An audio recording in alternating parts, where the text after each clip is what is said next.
Hi everyone, I'm Ed Mulhall. I'd like to introduce you to B Western Heroes of the Silver Screen, the first in a series of video presentations in tribute to the great Western stars of the past.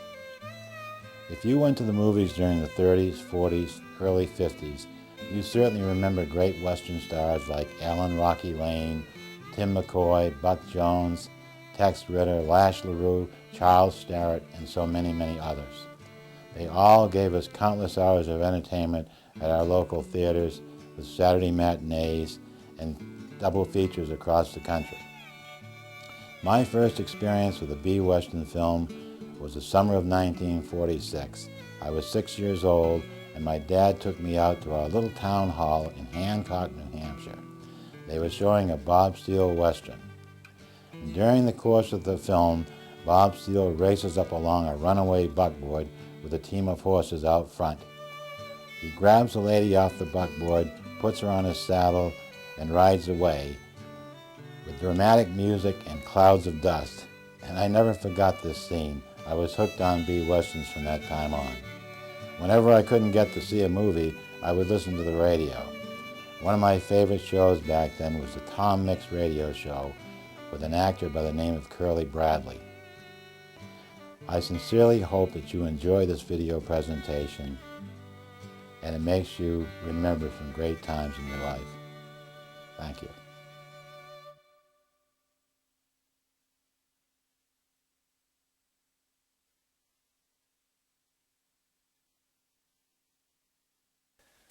I'm Bobby Copeland, and I'm a B Western fan. And if you were a kid in the 30s, 40s, and early 50s, and if you were fortunate enough to get a dime, you could go to your local movie house on Saturday and see an exciting B Western. The Westerns have always been a staple of the movie industry. In fact, the first movie with a plot was The Great Train Robbery in about 1904. And that really caught on with the fans. And since then, there were several B Western heroes. I guess the first you might talk to about is Bronco Billy, followed by William S. Hart. Of course, all these movies were silenced. Then along came Tom Mix, who kind of set the trend for the cowboys of the 30s and 40s and 50s with his modern type dress, fancy dress, wearing the gloves. And these are things that the other cowboys did not do, the earlier ones. They tried to look like the real Western guys. So Tom Mix set the trend for what the B Western cowboys look like. I hope you'll enjoy this video that we've put together. It brings back a lot of memories for me, and I think it'll bring back a lot of memories for you. And if you remember the B Westerns, if you remember the thrill that you got of watching these films as a kid, you know you can relive that thrill again through DVDs and videos and Western books. And I think this video here, or this CD or DVD, whichever it's going to be, I think this will be very interesting and entertaining to you. And hopefully it'll bring back memories of your childhood and make you want to go back and watch a good old B Western one more time.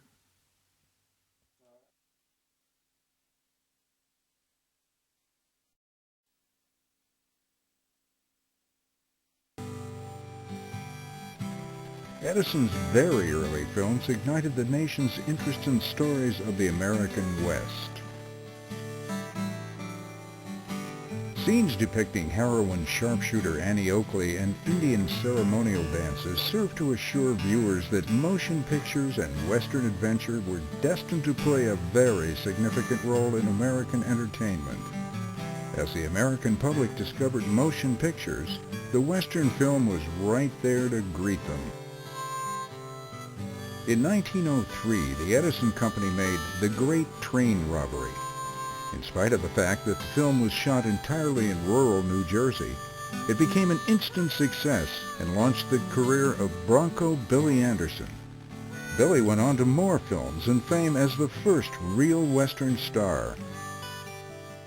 The Great Train Robbery was simple in plot. The robbers disable the depot, stop the train, and rob it, and then escape into nearby woods. Later that day, they are suddenly overtaken and confronted by a determined posse. With guns blazing, the desperados are shot down in a furious gun battle. The last dramatic scene in the movie uses a close-up of actor George Barnes emptying his revolver directly at the audience. In a cloud of gun smoke, the film fades to black.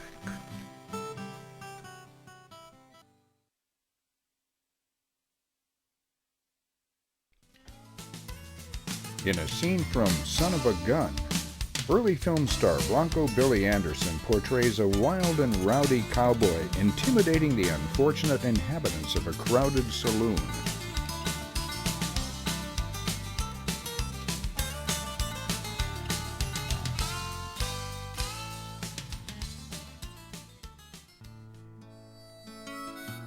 A twist in plot later reveals a more redeeming side of Billy's character when he makes a supreme sacrifice for the good.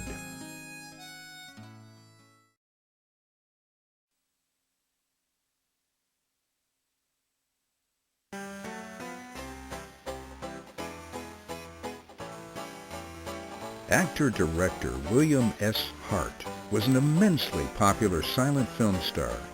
His demands for authenticity and historic accuracy in his movies was well known. The film opens in a lawless western town where Hart is convinced by the local villains to disperse the newly arrived parson and his sister. A mob gathers to taunt and jeer as the drama plays out. Hart, however, is moved by the couple's benign demeanor and begins a dramatic turnaround that sets the tone for one of his finest epics. Hart's real-life Western experience as a young man brought depth and realism to his films. In Hell's Hinges, Hart provides action and drama with his familiar theme of the hardened outlaw gradually changing for the better. He softens as people and events unfold in his life.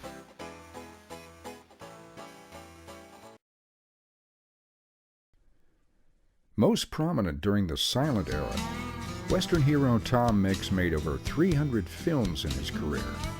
He was known for his elaborately designed Western outfits that later became a trademark for stars like Gene Autry and Roy Rogers. In Just Tony, Tom comes to the aid of a horse being cruelly mistreated and soon turns the tables on the evildoer. The culprit receives a sound thrashing with his own lash as leading lady Claire Adams looks on.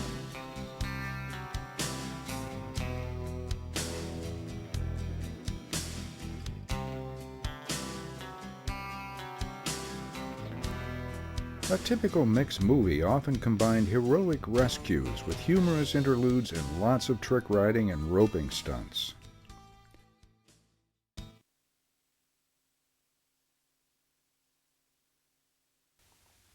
After Tom Mix, of course, came Hoot Gibson, Tim McCoy, Bob Steele, a lot of these other great movie stars that we remember from those great days. The Westerns really made an impact on the kids of those days, the B-Westerns I'm talking about, because they had a good moral tone to the movies. They showed life as it should be, not the way that life is. And these guys were heroes to kids of my age. I know that in my house, my childhood was not ideal, and the movie heroes gave me a male figure to look up to. They served as my father, my pastor, my Sunday school teacher, taught me the golden rule, and they really were a valuable source to the youngsters of those days as far as teaching them what was right from wrong. I know that I watched Roy Rogers and Charles Starrett, Wild Bill Elliott, a lot of these guys back in those days, and they made such an impression on my life. I think today I am a better person for watching these old movies. I'm not perfect, but I would have been even less perfect if it had not been for the B-Westerns to show me the way.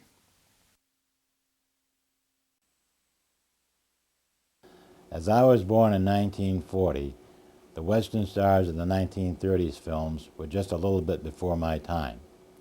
It wasn't until the early 1950s, when my family got our first TV set, that I was able to enjoy these great Western stars for the first time. Every Saturday morning, a little channel in Providence, Rhode Island, broadcast a B-Western showcase from 9 until 12. And this is where I was first introduced to these great Western stars of the 1930s. I watched Tom Tyler, Tom Keene, Buck Jones, Bob Steele, and one of my favorites at that time was the great Western star, Tim McCoy.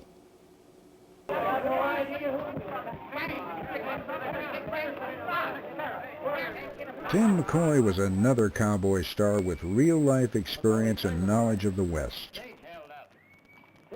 His stern, no-nonsense approach in films often set him apart from other action heroes of the B-Westerns. Something you want in there? The faster you get your hands in the air, the longer you're going to live. Turn around, let's get a look at you. Well, what do you got to say for yourself? Well, I was just shooting at a deer. Must be a trained one if you expect to find him in that saddlebag. Say, listen, my boss is a right reasonable sort of fellow.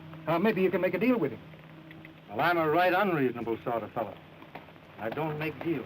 In Bulldog Courage, he portrays the rugged, self-disciplined hero boldly confronting his enemies with bravery and determination. Don't try anything like that. Now, if it isn't too much trouble, I'll take that package. I said the package.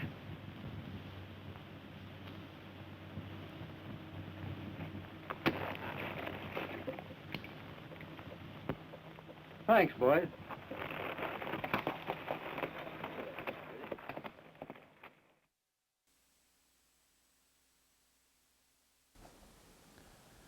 I'm sure that going to the movies during the 1930s was a much anticipated event for a lot of folks. Remember, back then there was no television, and during the Depression era, and a lot of people didn't have much money.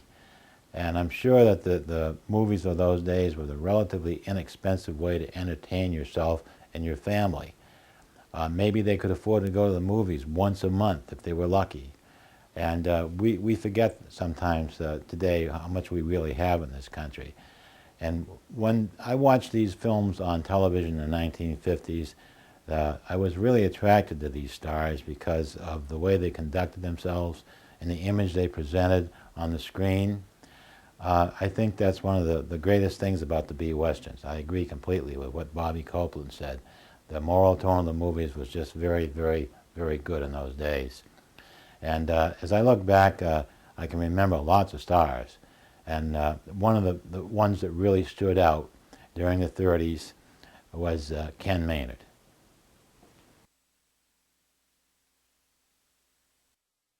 Western movie hero Ken Maynard, a veteran of silent screen productions, was one of the most popular of a new generation of Western stars. My uncle's paper shows he was shipping more cattle than he owned. Then somebody must have been shipping their herds under his brand. Yeah. Same cattle that ruined the farms. I'm thinking that man fired the shot that killed Uncle Jim. He was in the way as soon as he'd mortgaged most of the farms. I get it. What do you aim to do? Two things, old-timer. One of them is catch Jim Mitchell's killer. I figure the same outfit killed Markham. So long. Riding his beautiful white horse Tarzan, Maynard was in the tradition of Tom Mix, an accomplished trick rider and roper. You know, you look right pretty when you're mad, Mom. His shy manner and rugged good looks endeared him to the audiences of the 1920s and 30s.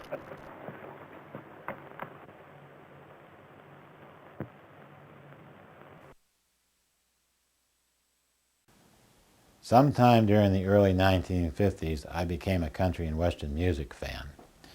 And I used to listen to WWVA in Wheeling, West Virginia, when Lee Sutton and Lee Moore were on that station. Some of you might remember that. And they played all kinds of country music on there. In those days, it was really country music. It was bluegrass and gospel and the real thing. And you couldn't listen to these stations without hearing Tex Ritter, or at least songs written by Tex Ritter. So not only was he a great B-Western movie star, he was also a great entertainer, singer, and songwriter. What are you talking about? Well, what's the use of spending your life chasing dogies? In Arizona days, Tex Ritter, famous as a singer-songwriter as well as a popular Western movie star, challenges one of the film's heavies to a duel. I understand that you're the fastest man on the draw in this county. Now, I don't have that big a reputation, but I'm willing to take my chances at 10 paces with you. Well, shall I oblige the gentleman, boys? Sure, go ahead. Yeah, let him have it. Later, he's left on his own to shoot it out with Glenn Strange and all the bad guys. Tex, long respected for his traditional Western song stylings, was chosen to sing the theme song for the classic Western movie High Noon in 1952. The tune won as Best Song at the Academy Awards that year. As I was researching visual material for my video project, I watched a lot of B-Western films. Among them, there were movies by Ken Maynard, Tex Ritter, Tom Tyler, Bob Steele, and many, many others. I was particularly impressed by the films of John Wayne. Even back in the early 1930s, in his early B-Western movies, he exhibited the potential for the great star that he was going to become in the future. We all know he became one of Hollywood's icons. And as I was growing up in the 1950s and I watched great films like The Searchers, She Wore a Yellow Ribbon, Fort Apache, and so many of these great Western films, I don't believe that anyone could watch a John Wayne movie and ever forget this guy. He epitomized the American Western hero on the screen. I'm doing all the talking. Why don't you tell me about yourself? Well, there's not much to tell. I'm just a cowboy, drifting from place to place. In Paradise Canyon, John Wayne revealed the qualities that would eventually make him one of Hollywood's most enduring film stars. Hey, wait a minute, partner. Hey, we were just trying to play a joke on a couple of fellas, and, well, I guess we got the wrong people. It doesn't look like a mistake to me. And it's a cinch you got the wrong people. And don't forget it. What's all the shooting for? That cowboy from Carter's show was following me, and I plugged him. He's a federal man. A federal man? Yakima Canute, the film's leading heavy, is falsely convinced that Wayne has been killed on the trail. They're down the mine. I got him tied up. Fine. And now, it's your turn.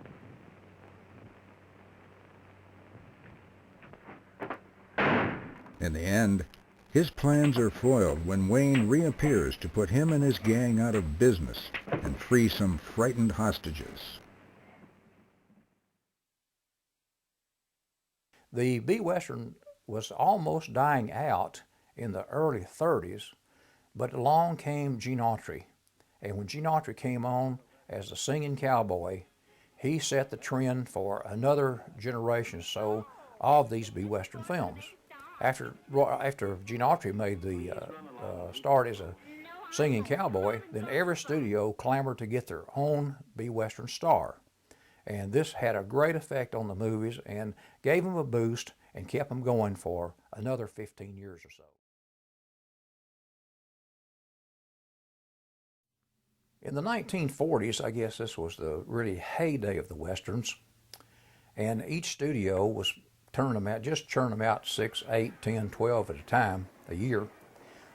Even small independent studios got in on the deal because they were cheaply made, usually made in 3 to 5 to 8 to 10 days with very little money.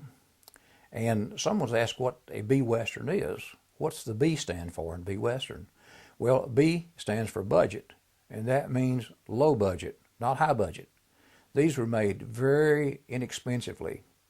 And in fact, these studios really did not want to make some of these films. They kind of looked down on them. But they were so profitable that they'd make a bunch of B westerns and garner the money to make big A production films. So this is one reason they turned out so many films during the 30s and during the 40s. Buster Crabbe, Al Fuzzy St. John, and Bud McTaggart prepare for action in 1942's Billy the Kid Trap. Hey, how about trying to warn him to keep out of this? Don't be fooled because his hands ain't near his guns. He's fast. One of the film's highlights is the classic Saturday matinee standoff between good guy Crabbe and the local bad City man. be strolling around this town, kid. Never felt better in my life. The crowd is silent as Crabbe boldly crosses the dusty street toward the gunman. For what? For shooting a man. I suppose you're going to throw me in the hoosgow. That's right. But I'd much rather plant you in Boot Hill. I'm waiting. Crabbe, up to the challenge, quickly outguns the cowardly desperados and wins the draw. The next one that tries that will be committing suicide. You better get your brother to a doctor. Come on, Fuzzy. Unfortunately, all the cowboys did not live the life off the screen as they lived on the screen. Many were drinkers and carousers and so forth, but in every case when they made a movie, the movie was good and clean, and the hero always gets credit, but you know, we need to give the studios credit. It was the studio's idea to make these movies. It was the studio's idea that came up with a script, that came up with a story to make these cowboys perfect. They were almost like knights in shining armor, except for the fact they still rode a horse, but they carried a 6-gun instead of a sword or a lance. Rex Bell acted in silent films and then moved on to sound pictures, becoming a popular Western screen star. You fell in with the wrong crowd, New York, Carter. You weren't to blame. You took the rap for Butch Owens. Rex married silent screen actress Clara Bow and later entered politics in Nevada. He was eventually elected and served as lieutenant governor of that state. In Broadway Cheyenne, things get rough as Rex mixes it up with the boss Heavy, ordering him to leave town. Don't ever try that again. Too bad I had to break into your social activities, Butch. But you'll have 24 hours to finish them. Because I'm giving you just that long to get out of town. You what? This Cheyenne country isn't big enough to hold you and me. I'm staying. If you stay, you're on the spot. You handed me a wallop when I saw you upstairs with Butch. This last one sure knocked some daylight into me. It made me realize that you're okay. In this picture, Rex Bell provides us with a very rare scene in B westerns. He actually kisses the film's heroine, Marceline Day, as he is shortly interrupted by a flustered George Hayes. Excuse me, but, say, why don't you knock before you enter? Oh. They got a great big surprise for you. Today's your lucky day. Gabby, I think you're a darling. But you remember you promised... Comedians and character actors were an important component in B-Western films. Among the best was George "Gabby" Hayes. Gabby wrote as sidekick to screen legends Hopalong Cassidy, William Elliott, Roy Rogers, and a long list of other cowboy stars. Give the folks a rip-snorting, wide-open frontier town. It's the good old Eldorado days. Drop that gun, stranger, or I'll let you have the other barrel. I almost started the celebration by shooting an innocent man.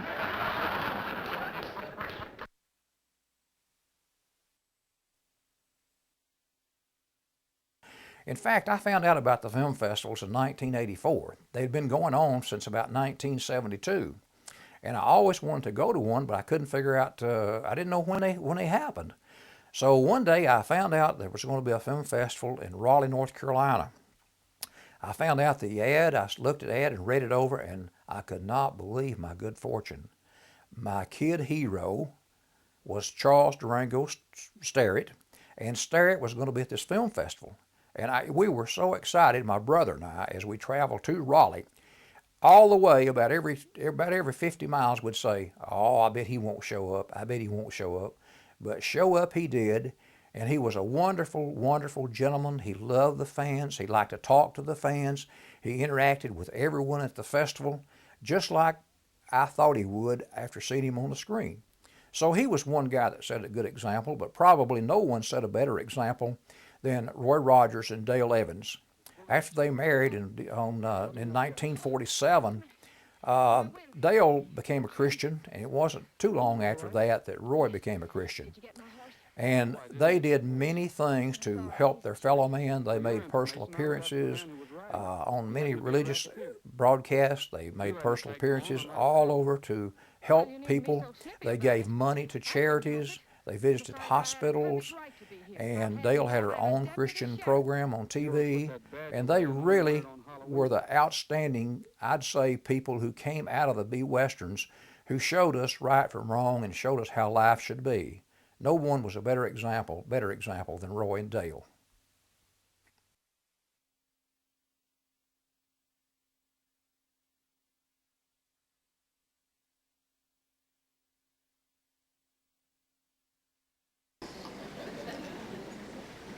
Well, I was going to tell you about meeting Tom Mix and all that stuff, but y'all got more interesting boys up here.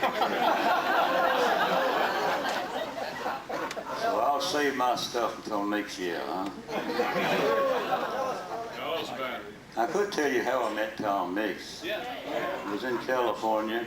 Ray Whitley, we were playing with Ray then, the 6-Bar Cowboys. We were riding down Sunset Boulevard, and I looked out the window and saw Tom Mix walk by. I said, Ray, Tom Mix just went by. He said, which way was he going? I said, back the way we just come back. He turned that car around just like that and followed Tom. We went up to one of those fancy drinking places, and Tom had gone in. So we thought we'd stand at the door for a while. And then Ukulele Ike, he walked by, Cliff Edwards. He says, I bet you boys are waiting to talk to Tom. I said, that's right, we sure want to talk to him. He says, I'll tell him to come on out again. So Tom come to the door and said, you boys want to see me? Sure do, Tom. Says, our boss back in Norfolk runs the rodeo and stuff. He said, be sure and tell you hello. And Tom says, well, I'm sure glad to meet you boys. And he stood up there, and every time he'd order himself a drink, he'd order us one, just like of us. And I think he had all of his pockets filled with $10 bills. Back in those days, $10, you know, buy 5 or 6 drinks. We stood there until he got tired of going into his pockets, and you didn't get enough in the glass to make you drunk anyway. So he says, I'm going to go across the street now, so let's go. So we got together and left out of there to go across the street to another place. And old boy used to be a wrestler, Man Mountain Dean, I believe was his name. He said, oh, look yonder, there goes Tom Mix and his gang. So we went over there and started drinking again. And before we finished that day, Tom had invited us out to his home to a party. So we thought that was a good ending for that day.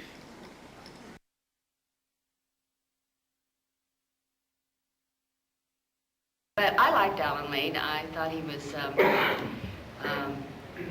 I thought they were all very good and very professional. Everybody knew their lines, and they'd been doing it for a long time, and they were excellent at what they did, and I was so concerned about knowing my lines and doing what I was supposed to do. I also heard that he upstaged everybody, or at times, and did that sort of thing, and gee, I didn't even think about that. Maybe he did. I'll have to look at some of my old pictures. That's why he liked you so much. that's probably. I let him do it. And Bill Elliott was also very much of a gentleman. He liked William Hart was his hero, and I think he kind of fashioned himself in a way about William Hart, and he was also serious and knowledgeable about what he was doing. Who else? Don Barry? Don Barry. Don Barry. Don Barry had a reputation of having a fiery temper, and yes, he did have that. And it was provoked. It took a little to provoke it, and Don wasn't as tall as some of the other cowboys were, and some people thought he had a kind of a complex about that. At the time, he was not a drinker. He couldn't drink, and he just was not a drinker. So it wasn't that. He just was fun. We traveled a lot together. It was during the war. We were with the Hollywood Victor Committee because I worked with Don. We went to Texas and for publicity for some films we did. We went to New Orleans, and we went to Las Vegas. They had a big Bond show there. Don was fun to travel with, and of course he was very big in Texas because that's where he was from, and they really liked him there. Let's see, what else can I tell you?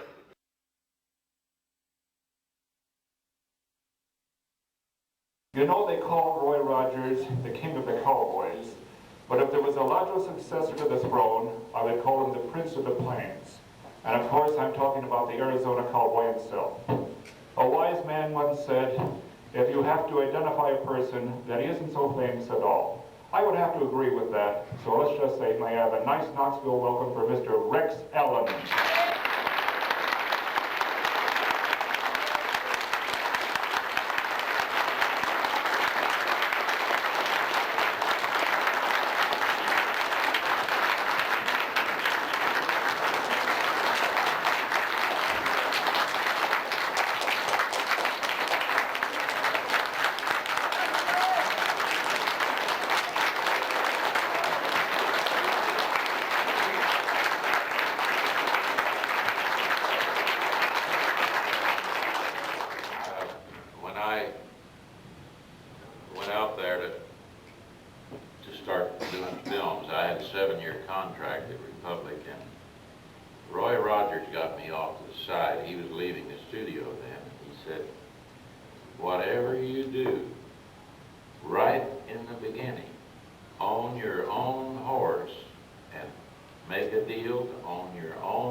Roy was great to me, just really great to me. And he warned me about certain things that can happen to you at a studio if you don't know any better.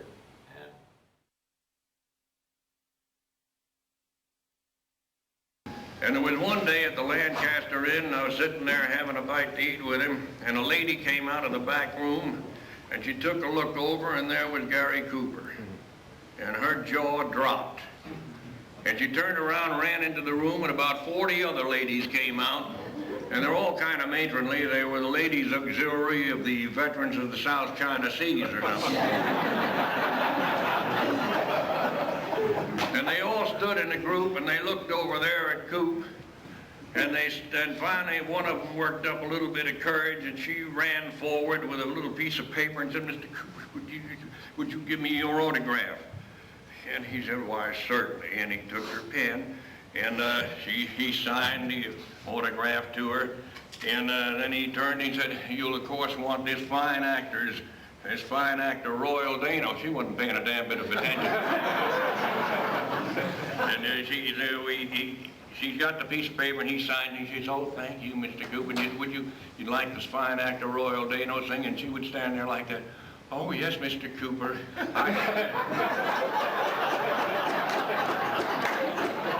I would very dutifully sign this thing, but Coop tried to include me in it. And then they all worked up courage, and they sort of surged forward to the table where we were having our pre-dinner drinks.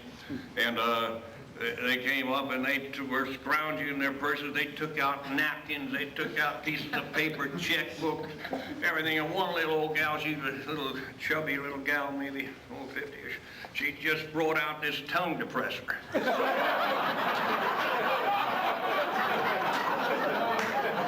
And she was all so fluttered, and she said, "Oh, Mr. Cooper," and he took the tongue depressor and he looked up into her eyes like that, and he took the tongue depressor and he reached up and he said, "Open your mouth."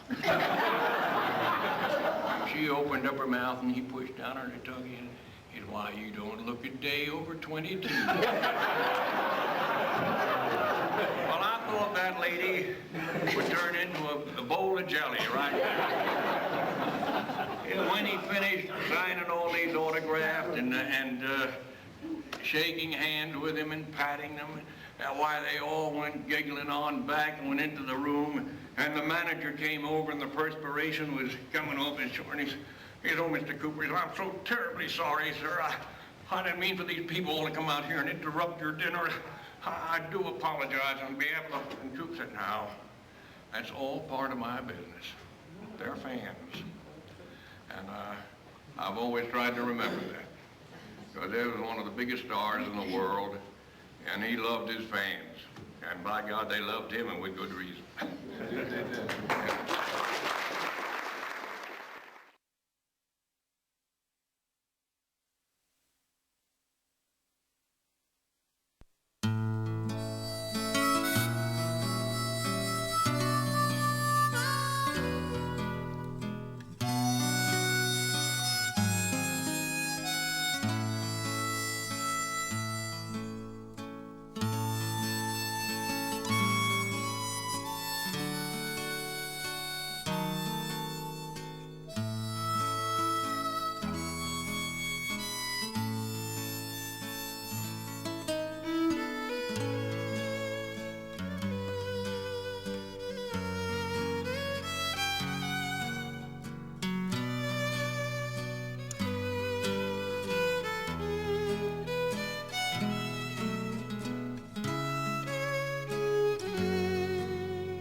Son of film director Robert Bradbury, Bob Steele began his film career early in silent movies.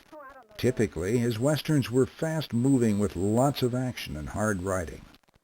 In Paroled to Die, Bob interrupts a gang of bad guys planting false evidence against him at the ranch. I suppose Harvey hired you just like he did your evidence at my trial. Now get going. Not until we get that money. Later, the leading heavies in the film deviously plot his demise. Who do you suppose got you wet in the bank last night? Well, if he knows so much, why'd he tell the sheriff? Because he's smart. He's waiting till he gets enough evidence. I'm not in the spot to handle him just now, but I don't know of anything that's keeping you fellas from doing it. Well, now that you mention it, I don't know either. All right, then. Get busy. The excitement explodes in the film's final scenes as Steele begins the classic chase to run down the fleeing outlaw leader. The outlaw desperately drives his horses as he senses Steele's determination to catch him. Clouds of dust and pounding hooves hasten Steele's approach and the outlaw's inevitable doom.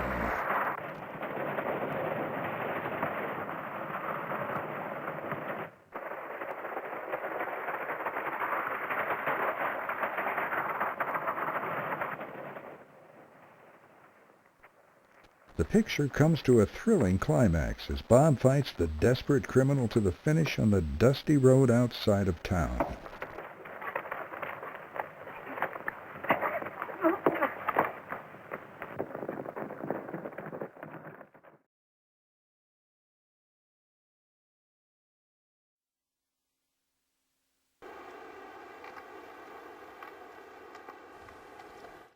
As I was growing up in the 1940s, before the advent of television, I did a lot of reading for entertainment.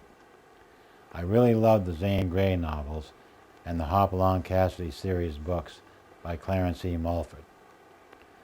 One summer night during the middle 1940s, my mom and dad told me they were going to take me to see a Hopalong Cassidy movie at our local theater.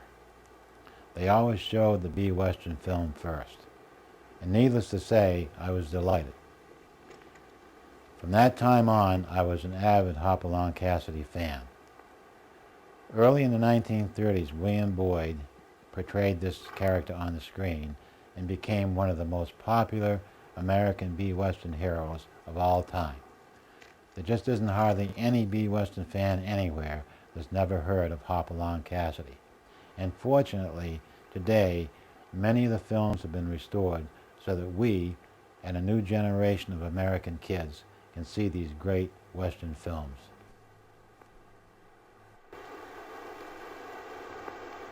In hills of old Wyoming, Hoppy, Lucky, and Windy are confronted with a gang of rustlers led by a treacherous government agent. Leave it alone. Me and my boys are sticking together till you got a real case against them. In the meantime, I'll trouble you to drop their guns and unlock them cuffs. Later, Hoppy enlists the aid of local reservation Indians to establish the identity of the thieves and track them down. Who are you, da? White man, Chief Deputy, Andrews. Andrews? Yeah. This gun kill Lone Eagle, maybe? Maybe. We see. I'm expecting Cassidy and some of the punchers to show up here. We'll deal with them and then we'll move on with the cattle.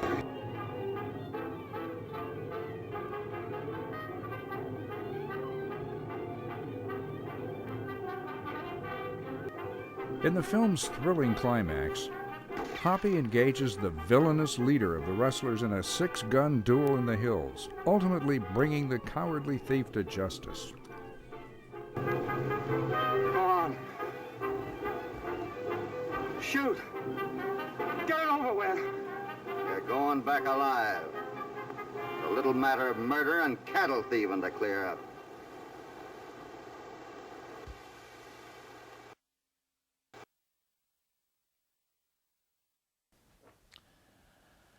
I guess it was along about last October that I got to seriously thinking about making a video tribute to the great B-Western film stars of the past.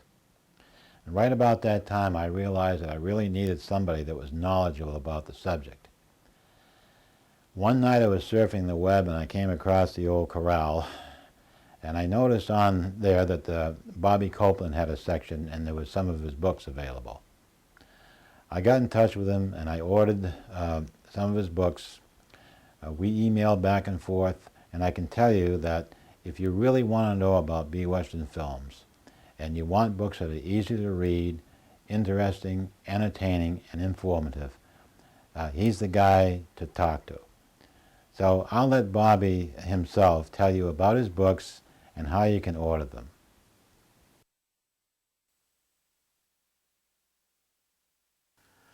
In 1996, I had written many articles, and at this time I was writing for the best publication around, in my opinion, and that's Western Clippings. It's produced by Boyd Majors out of Albuquerque, New Mexico. And if you like B-Westerns, you've got to have this magazine. It is fabulous. I was writing articles in the magazine, comments about the old cowboys, what they'd said at film festivals and interviews and so forth. And the publisher, Empire Publishing, over in North Carolina, the world's largest publisher of cowboy books, contacted me and said, I think you've got a book here. We're talking to Don Key at Empire Publishing. He wanted to do the book. So I consented to try to put something together to see what would happen. And what we came up with was Trail Talk. I thought that was a good title for the book because what it contains is commentary by the cowboys, the heroes, the crooks, the leading ladies, the other people who participated. And we came up with this book called Trail Talk. And it's been out since 1996. Well, that got my enthusiasm built up again for more books. So not long after that, we came up with several others. This is my best-selling book. It's called B-Western Boot Hill. It's in its third publication. And it's really doing well, and the people are very pleased with it, and I hope it continues to do well. Then I was contacted, says, do you know anything about the old bad men? Well, of course I knew about the bad men. So then I came up with this book here, Roy Barcroft. I would guess that he was everyone's favorite bad man, especially in the 1940s. King of the Bad Men, I call him, and I think it's an appropriate title because I think he truly was King of the Bad Men. Then they said, well, you did one book on the bad man, you think you can do another one on Charlie King. Charlie King was a beloved bad man. That seems funny, but we got used to seeing these bad men week after week after week. They kept showing up. And after a while, they became a favorite of ours, even though they were a crook. We knew they was going to get beat up in the end, but we knew also that they were going to come back next week to fight again against Buster Crabbe and Lash LaRue and Tex Ritter and people like that. So did the book on Charlie King. And I guess in the 30s, probably he was everyone's favorite bad man, probably maybe next to Harry Woods, but Charlie King was really a favorite. Then here's my favorite, Wild Bill Elliott. I think that if you had a poll of Western fans and they said, who's your favorite cowboy star? I don't think that Elliott would come in below number 5. I'd say it'd probably embody almost everybody's number 3 top cowboy stars of all time.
The place, Corriganville, California.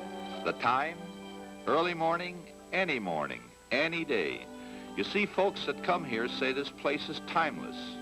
And in a way, I guess you might say it is.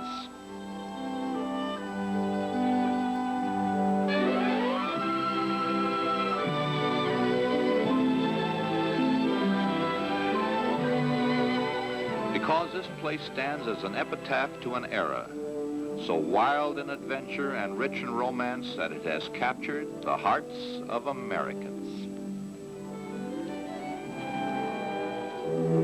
We think this is quite a town. In fact, it is a real town. Even the United States government realizes this, because I'm a postmaster. You'll find us listed in every United States Post Office directory as Corriganville, California.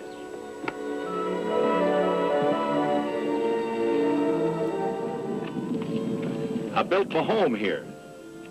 And then I just plain sat down, relaxed, and enjoyed the whole 2,000 acres of it. But you know, after a while, I got to thinking.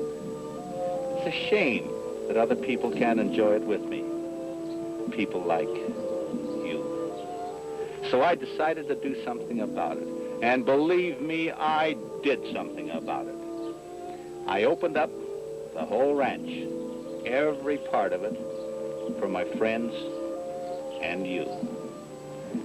It was then called the Ray Corrigan Ranch, but we changed that to Corriganville. Corriganville is the Old West, last living frontier. But let me show you what I mean. While nearing Corriganville, your first view is that of the Simi Valley.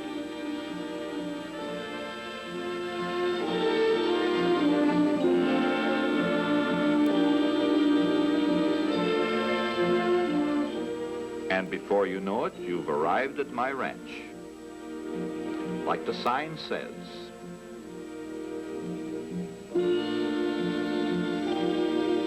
through these gates pass the world's most famous people. Why not you?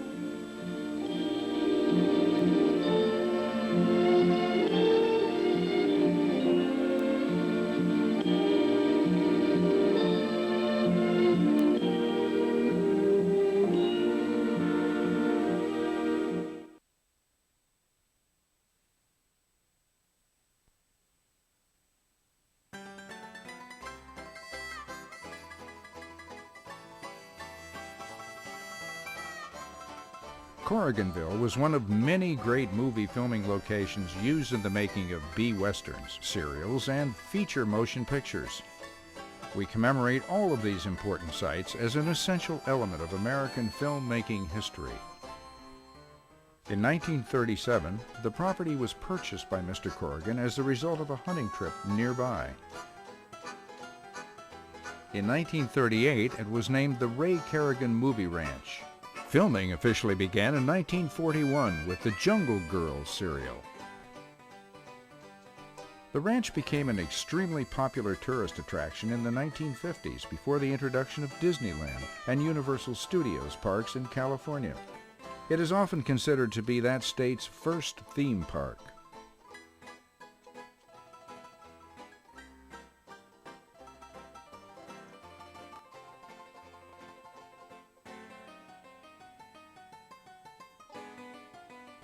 In the early 40s, the Silvertown Western set was constructed and became the background for numerous Western films. The ranch was eventually renamed Corriganville when the amusement park opened in 1949. Not only was the Silvertown set used in countless movies and television shows, it also was the scene for crowd-pleasing reenactments of famous events in American Western history. With the increasing popularity of television in the 1950s, many TV Western episodes were filmed at Corriganville. Shows such as The Rebel with Nick Adams, Paladin starring Richard Boone, the Rin Tin Tin series, Gunsmoke, and many others.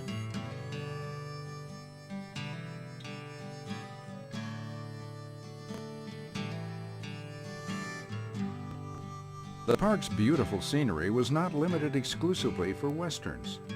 The Robin Hood films with John Hall were filmed there, as well as The Three Musketeers with Gene Kelly and Lana Turner. Scenes from The Robe with Victor Mature and Richard Burton, and The Inspector General with Danny Kaye were filmed at Corriganville.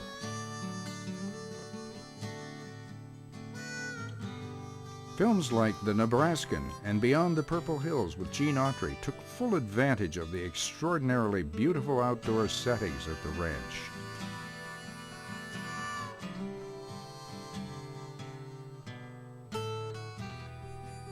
Chief Thundercloud, an actor at Corriganville and a young fan, Thundercloud portrayed Tonto in vintage Lone Ranger films.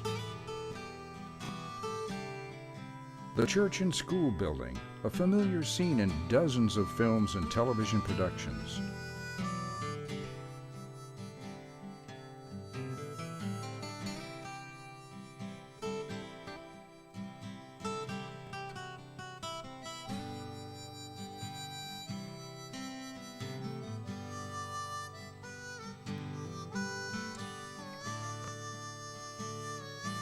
The Fort Apache set at Corriganville was the backdrop for many famous Western movies, most notably the film Fort Apache with John Wayne and Henry Fonda.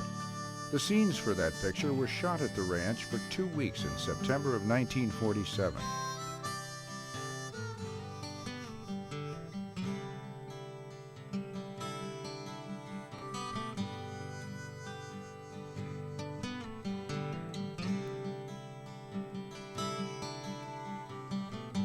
Some memorable scenes from Corriganville then and now, the Mexican village in the 40s, and what little remains today.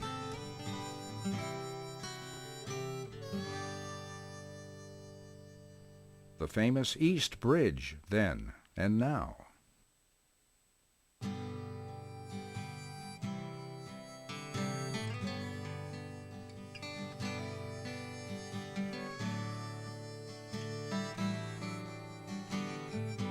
Ray with Pat Buttram, Ray Whitley, and an unidentified friend.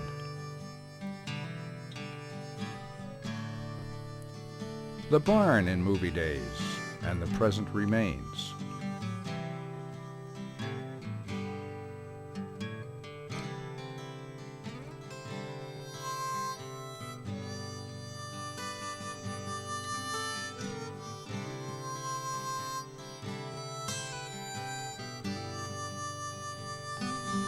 Caves at Corriganville and condominiums that have replaced part of the graceful landscape.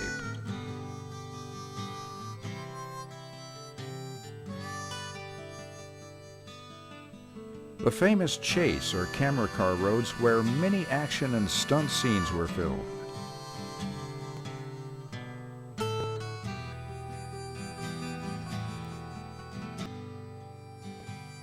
The Robin Hood Lake Basin as it looks today. A structure was built with camera windows for filming underwater scenes in some of the productions, such as the Jungle Jim TV series made there.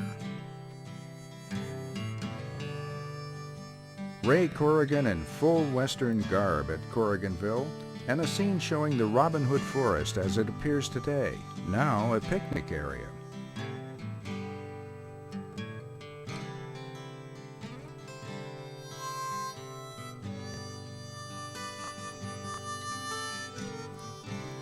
If the Robin Hood Forest could talk, it would tell of the many action and adventure scenes made here. Some of the most memorable scenes in motion pictures were made at this colorful location.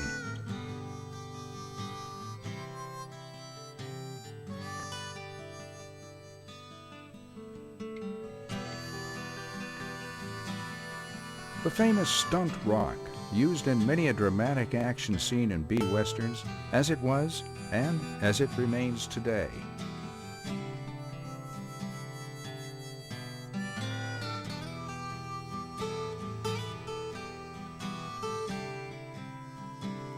These final scenes depict Corriganville's Silvertown Main Street as it was in its production glory days and as it passed into filmmaking history.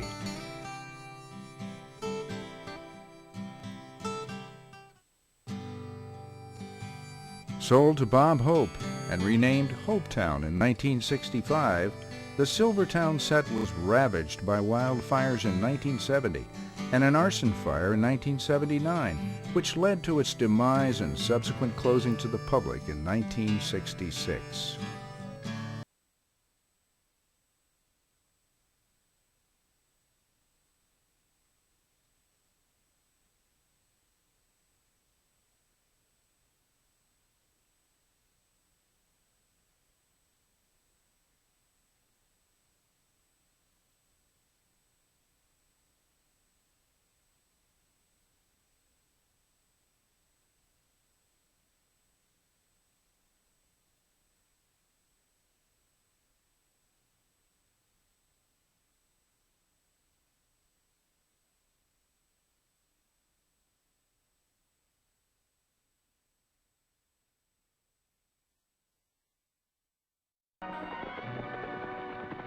You let me go. Oh, no. I'm going to my father, and you can't stop me. Yes, but there are Indians out there. Oh, I don't care. I'm not. As my DVD video project neared completion late in the summer of 2005, I decided I wanted to showcase one of the great B-Western stars of that era. I wanted to be someone who started their career early in Hollywood and went all the way through to the 1950s when B-Western movies left the big screen. About that time, I finished reading Bobby Copeland's book, Johnny Mack Brown, Up Close and Personal. It was then that I made my decision. Johnny Mack Brown was a great college football star, Rose Bowl Hall of Famer. He began his movie career in silence and went all the way through to the end in the 1950s. His movies were all as exciting, full of action, music, and just plain fun. Everything that makes B-Western movies great entertainment. This summer, I was extremely privileged to have his daughter, Cynthia Brown Hale, tape an interview about her dad.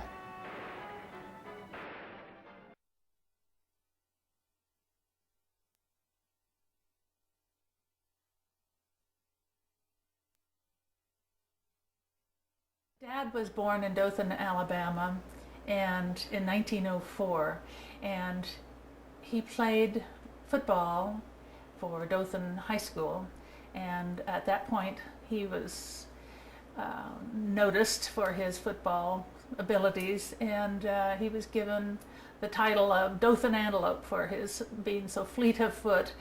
And later he went on to the University of Alabama and played under Coach Wallace Wade, and at that point that year, the 1925 team was asked to go to the Rose Bowl, and they asked a few other places in the East, and for some reason they turned it down, and therefore Alabama did accept the challenge, and they did go to the Rose Bowl.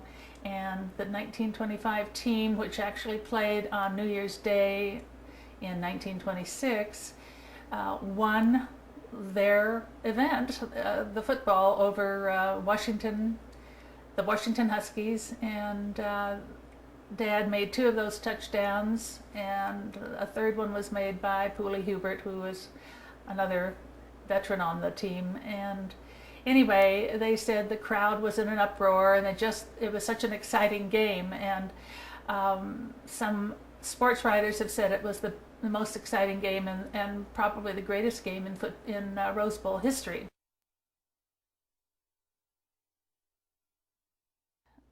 Dad and his team were invited to go to Birmingham and see a movie being made, and that was called Men of Steel. The veteran actor George Fawcett spoke to Dad and said, "You really ought to come out and be tested for movies." And actually, after the Rose Bowl was played, he stayed for the following year as an assistant coach to Alabama, and oddly enough, came back out the following year when they were invited to the Rose Bowl again. George Fawcett up on taking a screen test, and so he got some offers from some of the studios and ended up going with MGM. He signed a contract for 5 years.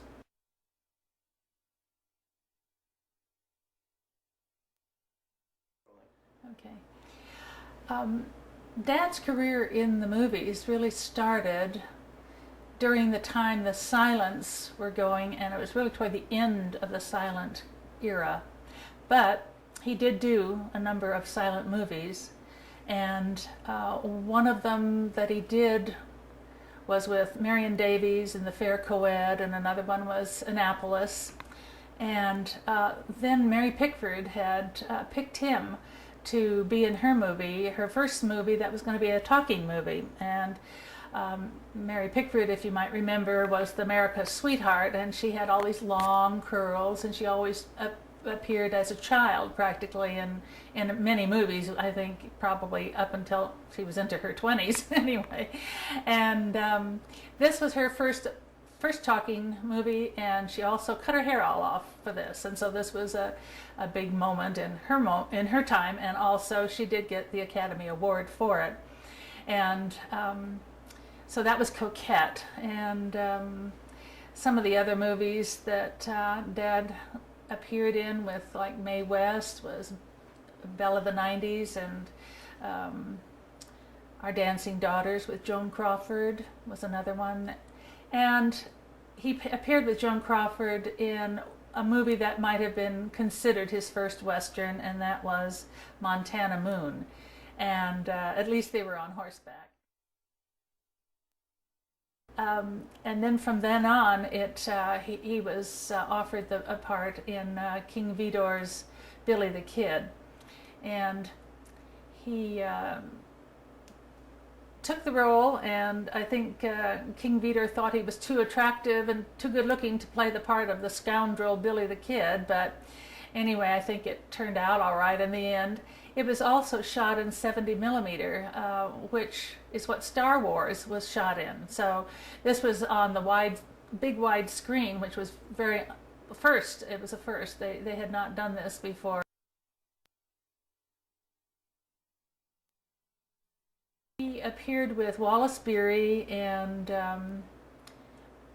while they were shooting one day, they were on location in New Mexico, and one day while they were shooting, I think it was Gallup, New Mexico was partly it, and then Lincoln County somewhere there, and then also back at the studio in California. So there were several areas, but while they were shooting one day, they saw this man riding across the ridge, and they didn't want to shoot right at him, so they tried to change their cameras to a different area. And what they found out later was that it was William S. Hart, the old veteran actor that was coming to give Dad the Billy the Kid's guns. Now, I was told that there were 2 guns, but maybe there was only one. But I think that he did use them in the movie. And some people have said that, well, maybe he didn't really use them because they would have been too valuable and all. But I really think he did. I think he used them. And there was one place toward the end where they have a big shootout that Dad has 4 guns in his gun belt, and he has them all stuck in 2 of them, I think. William S. Hart was there also to show him a little bit of gun handling and how to mount a horse from the rear. And how do you do that? Very carefully, because you never know. You know, you have to be very sure of your horse, I guess you might want to say. And anyway, his career seemed to jump from that point. People liked seeing him as an action hero, with his athleticism and all. And he went on to do westerns from there. Concerning William S. Hart and the guns and what happened to them. Gene Autry had been wanting to collect a lot of memorabilia and artifacts for his museum. And this was early on when he was bought Melody Ranch, which was the old Monogram Ranch. And in one of those horrible fires, it took all of the memorabilia that he had collected to date. So the guns went with it. So there are no more Billy the Kid guns. And that was the end of those, but it was the beginning of Dad's career in westerns. So his contract finally ran out with MGM. It was only a 5-year contract at the time, and he was then kind of on his own. And I know he worked with Supreme Pictures, Republic, Mascot. There are a number of studios that he had done work for. And he did 5 serials, and the first one was Fighting with Kit Carson, and then the next ones were all done with Universal, and they were considered the very best of the serial genre.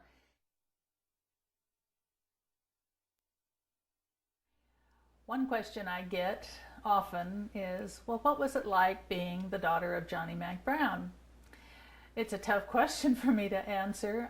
I don't know where to start, but I thought we had a pretty normal life, and Mother always was the disciplinarian and made sure that we got our lessons and went swimming lessons and piano lessons and things of that sort. And we went to public schools, and we were brought up what I thought was relatively the same as just about everybody around us, you know.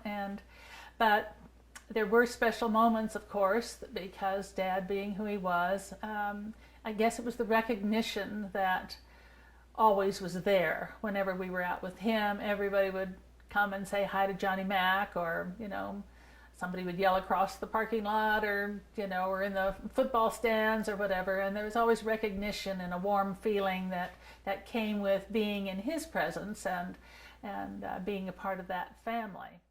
That I didn't know any kid during that time when the B Westerns were so popular that didn't have a pair of cap guns in a holster, or a pair of boots to wear, or the outfit of one of the movie stars that had something on the market, or, you know, that we were always playing cowboys and Indians or whatever, and it was just something we did, and we had a lot of fun.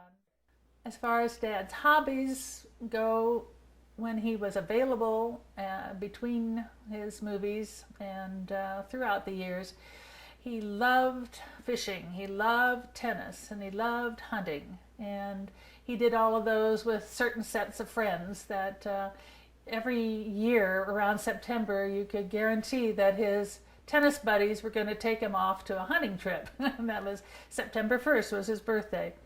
And And then sometimes you would see him after hours, you know, coming home, kicking off his shoes and being out on the lawn and getting out his fishing pole. He loved fly fishing.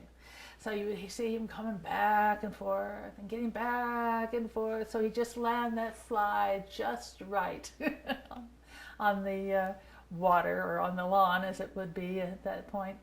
And some of his buddies that were that hunted with him were Alan Jones and Charlie Sterrett and Clark Gable and Rod Cameron. In Palm Springs, when he would go to the racket club down there, Charlie Farrell, that was Charlie Farrell's racket club, and there was a collection of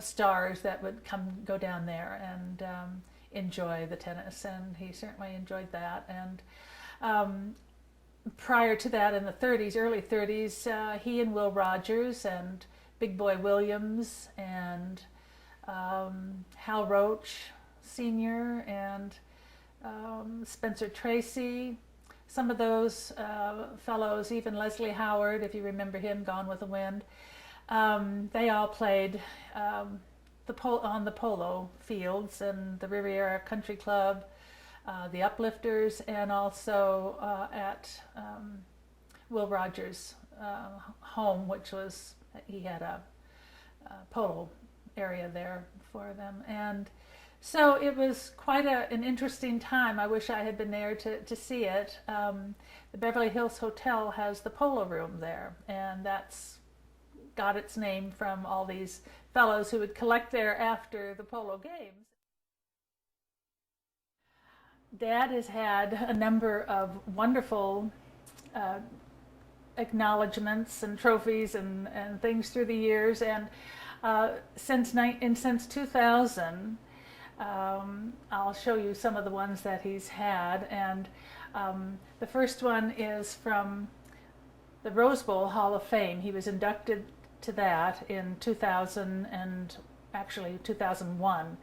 And I have a photograph of my brother Lockie and myself in front of the statue at the Pasadena Tournament of Roses, at the the stadium there. This was an award given to him for the Gun Spinners. He was inducted to the Gun Spinners Hall of Fame, and he had evidently been instrumental in making that quite an art, and a lot of people had followed in his footsteps and did a lot of the trick guns and the way that he would handle them, and you can see some of that in some of his movies. And but he was inducted to their Hall of Fame. This was in 2003. My brother and I went back to the University of Alabama and to also Shelton State College, where they were giving the Alabama Stage and Screen Hall of Fame, and that was in 2004. Last year we had the Golden Boot Award, and that is in California. And this one is very special too. And this was sort of like the Academy Awards of the for the Westerners, you know, the old ones. It was actually given to him on his 100th birthday. That was last year, which was 2000. And well, we just don't know what else might come, but it's been lovely, and we just enjoy representing him, and I think it's great. And just recently, there's a new book out on Dad, and it was done by Bobby Copeland, and it's called Johnny Mack Brown, Up Close and Personal. And I helped a little bit in providing some of the information.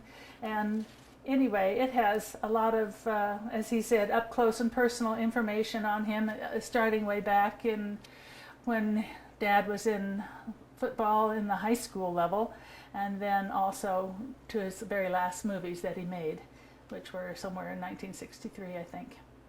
And so we're happy to have that too.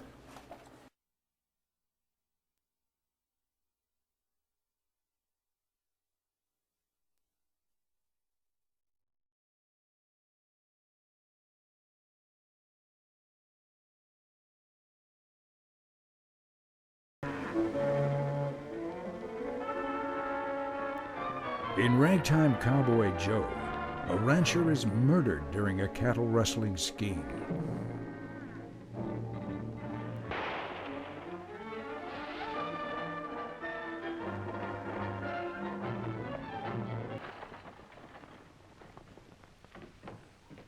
Lock this fella up, Sheriff. Johnny is falsely accused by the criminals and arrested. Well, your idea doesn't prove that he's guilty. I'll get the proof. You just keep him here for a while. Osborne was killed by a .30-30 rifle. Well, that proves that you have no evidence to hold me on. Well, I'll admit that. And I'll admit if it was up to me alone, I'd turn you loose. But if Bo Gilman agrees to sign the charges against you, my hands are tied. It seems to me. So you caught the rustler, eh, Bo? Yeah, looks like it. Well, I guess the ranchers around here owe you a vote of thanks. Oh, they don't owe me a thing. I only did what anyone else would have done. If anybody'd ask me, I'd say a little hanging party would be appropriate about now.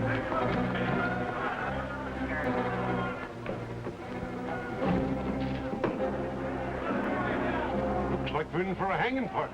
They'll have a fight on their hands if they try to take my prisoner out of here. Oh, Steve, they're coming after you. It isn't fair. You haven't a chance. No, don't you worry. I can take care of myself.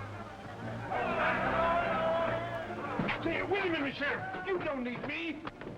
When the outlaws try to incite a lynching, Johnny quickly escapes and goes to work to set the record straight. You better get out of here.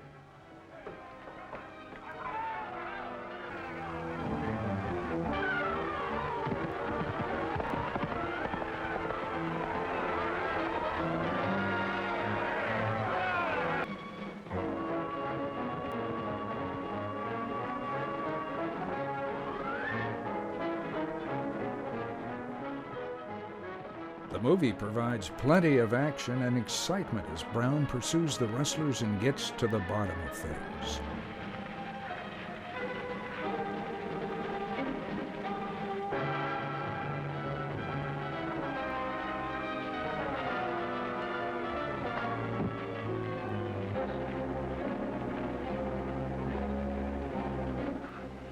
I'm gonna tie you up with your little playmate. It might help you to mind your own business. You're the investigator. Rough and tough with the heavies and gentle and charming with the film's heroine, Johnny Mack reveals the traits that made him one of America's favorite B-Western Made his little heroes. game easier. And Miss Osborne, if you'll trust me, I'll prove it to you later on. I think you're on the level, and I believe you. Good. I'm going into town tonight and pay Mr. Parker a little visit. Oh, but what if his men come to take my cattle to Railhead? Let him go ahead. That'll give me enough evidence to incriminate the whole outfit. Well, I wouldn't worry none, ma'am. He can take care of himself. I know, but he's never done this before without telling me about it. The picture features a great cast, with Nell O'Day as the leading lady. Hitch up the buckboard, Joe. I'm driving to town. All right, ma'am. There's music and comedy along the way with Fuzzy Knight in the sidekick role. He always sings reggae music to the cattle when he swings, back and forward in the saddle on a horse that is syncopated, gated, and there's such a funny meter to the roar of his repeater, how they run when they hear the fellow's gun, because the western folks all know he's a highfalutin, scootin', shootin' son of a gun from Arizona, ragtime cowboy Joe. Dick Curtis is classic as a cold-hearted heavy in the film. Neither he nor Helen would say anything. No, not a word. That's bad. The screen is filled with blazing action in the film's climax.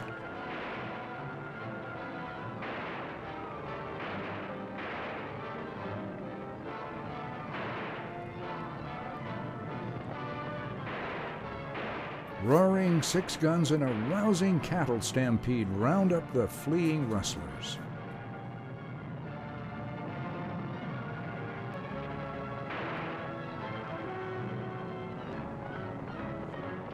Johnny chases down the gang's leader, and the outlaws are finally brought to justice.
Well, I had myself a dream when I was 12 years old. Now it's become a part of me, but ain't never been told. I remember walking home on the ranch early one night. Next thing my mom was waking me, saying, son, something just ain't right. See, they've been coming and going, riding in and out of town. But we always figured them cowboys, they'd be coming back around. But she said this time they're riding hard and fast up to the brakes, and I'd better get out of bed and saddle up for goodness sakes. Now it's a bright, starry night. I'm looking up at the sky. My head's on my bedroll while my horse she feeds nearby, and I wonder which stars are Dale, Hopalong, and Jean, and if their old memories still ride in a young heart's dreams of the sweet high plains and the tumbling sage, dreams of a big open country in a wide open age, dreams of good old boys and sharpshooting gals and distant old memories with my small-town boyhood pals, with the tug on the reins and a nudge of the heels. It's a westward ho, like a rolling wagon wheel, riding up the old farm road. I put my mare to the test, with one hand holding down my hand, my heart racing in my chest. You can hear the hoofbeats pound as they head down to the Dalles, and the whooping and the hollering ringing off the canyon walls. Now they're down at the Lone Pine, near the bend in the river, resting up till tomorrow, and the dreams they deliver. Now it's a bright, starry night. I'm looking up at the sky.